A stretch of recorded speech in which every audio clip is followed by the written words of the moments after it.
is South Africa a haven for criminals from other countries? Or so it seems. Interpol South Africa has tracked down a fugitive wanted in Ireland to a KwaZulu-Natal prison. Neville van der Westhuizen was serving 15 years for murder. But he's wanted in Ireland for double murder. The 40-year-old South African-born man and his Irish ex-girlfriend allegedly killed 2 Irish nationals back in 2014.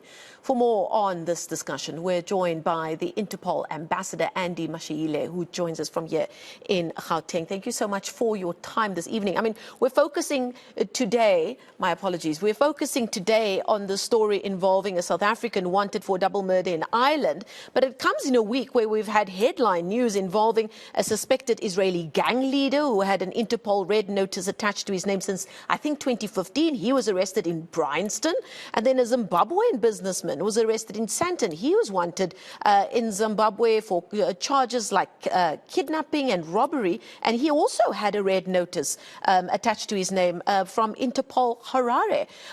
It could just be the news cycle, but it does seem like that's quite a few internationally wanted criminals who have found so-called safe haven in South Africa. What do you make of it? Let's begin off by saying that dominoes will fall. They've started falling and are continuing to fall.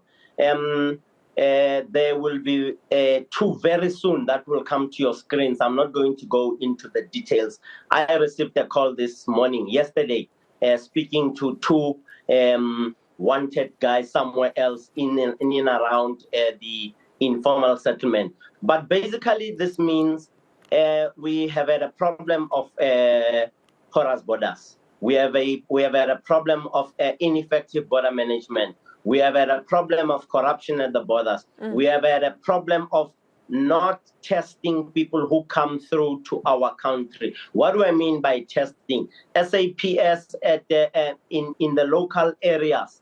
I'm trying to say not at the border post.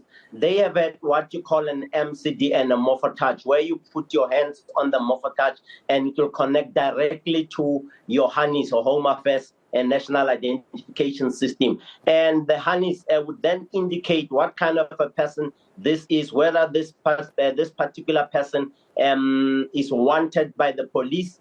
And in that same breath, we have misused or lost the opportunity to work hand in glove with Interpol on their I-247 system. That will then tell you this gentleman who refers to himself as Andy Mashaile with the documents is actually a wanted suspect in Ireland, in Jamaica, in Brazil, in Australia, in Dubai, that kind of stuff. So this basically talks to systems management and systemic and systematic management of issues that have to do with identification of one and all, be them from Central Africa, Mid Africa, of Europe or the Middle East. We need to know who they are.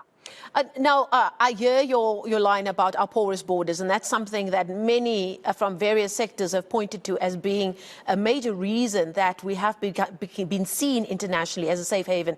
But coming across our borders and into the country or slipping in under the radar is one thing, but it also seems like some of these characters are able to make a life here. Does this point to a need for our intelligence services in South Africa that needs to be boosted? And some have criticized South Africa's intelligence services as being abused by local politicians to be used for their own personal needs and not focused on the important work that they're supposed to do, as we've seen in connection with Interpol? I'm going to say I referred to something as systemic and systematic mismanagement or management of systems in our country. Crime intelligence, having had worked with them whilst I was the chairperson of the provincial board, as you remember, way back in Gauteng.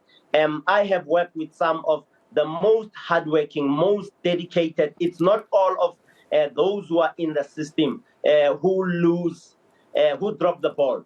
But I'm inclined to say when we improve the crime management system, crime intelligence management systems, including the human element in the system, we will then be able to reap the fruit and the results that we're looking for of a safe and secure community, particularly from criminal elements of foreign origin, be it Middle East, be it Europe, be it other parts of Africa. We have a responsibility amongst others to ensure that all systems that are working worldwide, we don't benchmark on those systems. We actually involve them and trial run them, and where they produce results, we are in a position to can then say this system will be with us from now until eternity.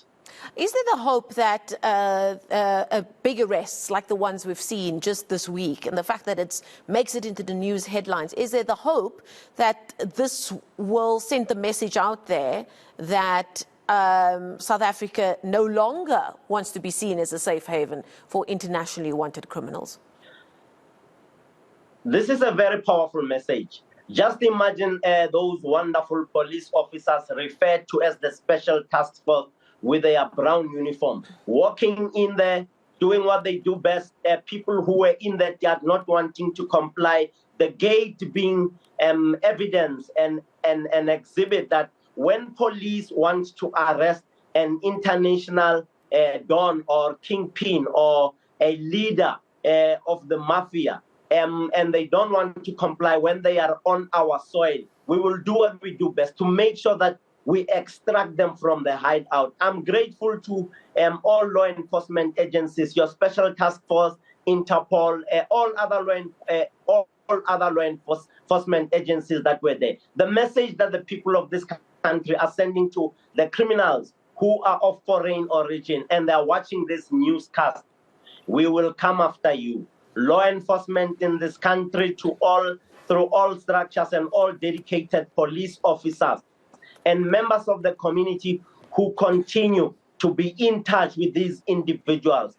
Some of them have been talking to some of us saying, we know where a particular person A or B is who is on the Interpol's red notice. And we have shared that information with operatives at Interpol level who will then engage operational level in other countries to double check and to make sure that on the red notice list, the wanted are found. If the wanted are found in South Africa, they must know life will be very difficult for them within the confines of the law, and they will be sent back home. If they have committed a crime here, I am sure that my wonderful sister, you and I would want them to feel the heat and stand the heat because they were in the kitchen of a crime commission. They must stand the heat in there from our country back to their country. How they serve the sentence will best be determined by the relationship between government to government, Department of Justice to Department of Justice. Okay, we're going to leave it there. Thank you so much for your time this evening. That's Andy Mashaile, the ambassador for Interpol here in South Africa.